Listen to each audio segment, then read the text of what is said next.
व्यवसाय करण्याचं नेमकं तुम्ही ठरवलं का?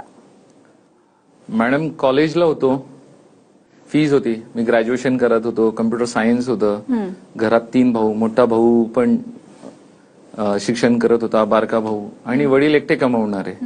तर एज्युकेशन करताना फीस भरणं हा चॅलेंजिंग पार्ट होता. तर मी डिसाईड केलं की एक पार्ट टाइम जॉब करायचा. अच्छा. तर मी एअरटेलच्या कॉल सेंटरला जॉबला लागलो. हे कितव्या वर्षी?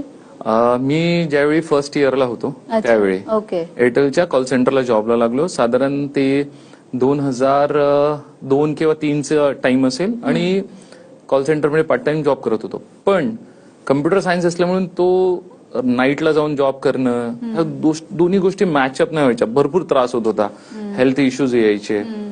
मग काय झालं, मी विचार केला की कॉल सेंटरला झाल्यानंतर ते कस्टमर केअरला मी जॉब करत होतो. तर सिम कार्डची मला माहिती मिळाली की सिम कार्डचे प्लॅन्स काय असतात, कसे सिम कार्ड आहे, प्रीपेडला ही स्कीम आहे, पोस्टपेडला ही स्कीम आहे. त्यावेळी मग मी ठरवलं की आपण सिम कार्ड विकायला चालू करू. ओके. आणि मग मी काय करायचो, शनिवार रविवार रस्त्याला कुठेतरी छत्री घ्यायचो आणि छत्री लावून आम्ही सिम कार्ड विकले. अच्छा. आणि सिम कार्ड विकण्यापासून ही जर्नी आम्ही चालू केली मॅडम.